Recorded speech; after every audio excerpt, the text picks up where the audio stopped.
surrender. You surrender. I was thrilled, honestly, this evening when I heard many of you asking questions about missions, because it was not so many years. Our youth, some years gone by, our youth will not want to go into missions in the church.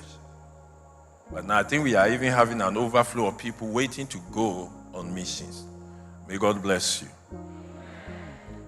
It was a thrilling thing for me, at least to hear this. And people are asking, why do I have to go to school?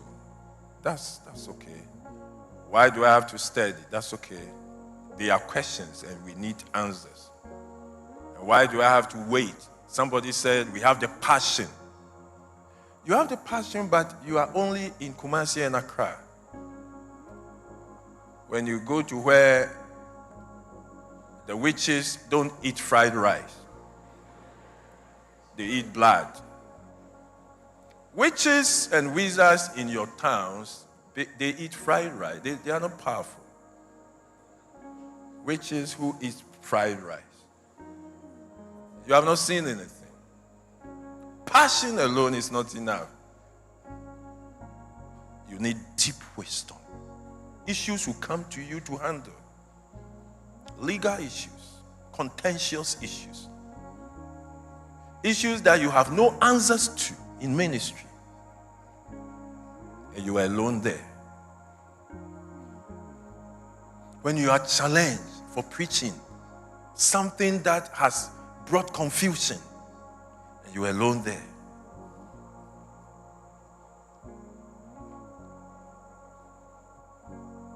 And when you go into ministry, and as Sister Kumuyi was saying,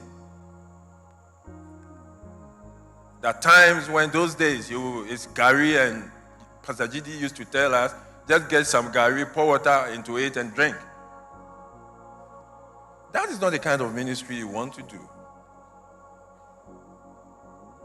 I heard Pastor Paul saying how he got into full-time ministry. You have to abandon your work and abandon everything, and the salary you are getting is small. When I was called into full-time ministry by the grace of God, I had just finished my first degree. I had taught for 10 years already. Taught for 7 years before I went to do diploma, because I didn't go to secondary school. I've said it over and over. I didn't have that kind of system that some of you had. And I have to struggle through it. I have to be tenacious, prayerfully, making God to set my own future agenda for me. It was difficult. Oh, very difficult. Very, very difficult. But I decided that God on my side, and I was listening so much of our GS message in the 80s, those messages in the 80s, oh, beautiful. And they were cassettes. And I was moving from my house to Santasi. I would walk and come to Santasi. They were having some small winding tapes there. You put the cassette into it, and you'll be using your hand to wind like this, and it will be playing for 120 minutes, like this. How many of you remember? Pastors who are here? You remember? Okay. Oh, we have some of our pastors around. We bless God. Campus coordinator. You didn't meet that one. You didn't see anything. You didn't see anything. You have to do this. And those days, our messages, like you are tired already when I've preached only 15 minutes. Our messages at retreat was 180 minutes per message. And one cassette. You have to why like that?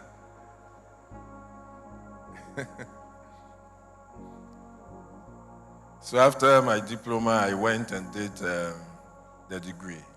Immediately after the degree, the Lord called me to the full-time ministry.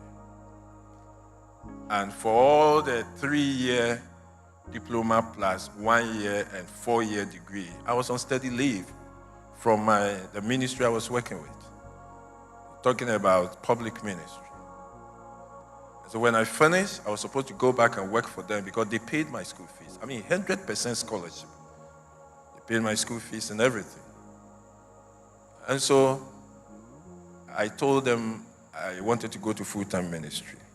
And they said, well, you have a lot of money with us. Your back pay, your promotion pay, your this pay, everything is there. So work for 6 months and collect it.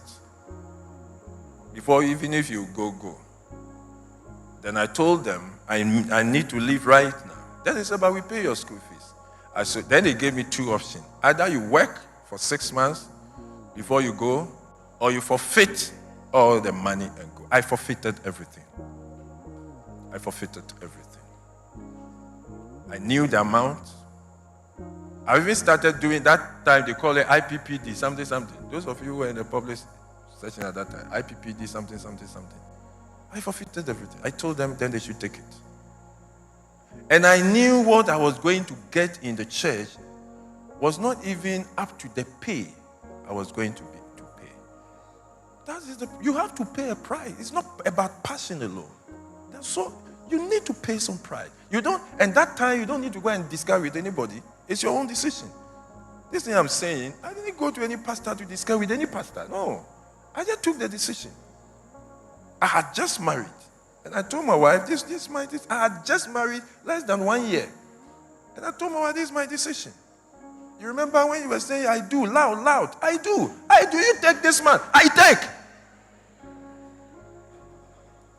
Some of the sisters, they will not even wait for 1 minute. I take. If you take everything. You take ministry, you take anything, everything. You take everything. So I said, this is my decision. I don't need to discuss that with you. That's a ministerial decision. It's not on the platform of any committee in the house. Some don't know all these things. The difference between marriage and ministry. Some don't know. I'm going to discuss with one sister. I called her and I said, this is what I want you to do in the church. And she told me I'll discuss first with my husband. That was the last time I gave her anything to do. Maybe she's hearing me. That was the last time. The graduate I know she knows a lot of things. So this is what we're doing now. The people that we mentioned, I don't even call them. You even had the privilege that I call you. And then she said, I have to go and discuss with my husband. But that is ministry. The day you said, I take, tell them, how do you do your courtship? So you now go, the pastor says, this is what to do in the church. You tell the pastor, I want to go and discuss with my husband.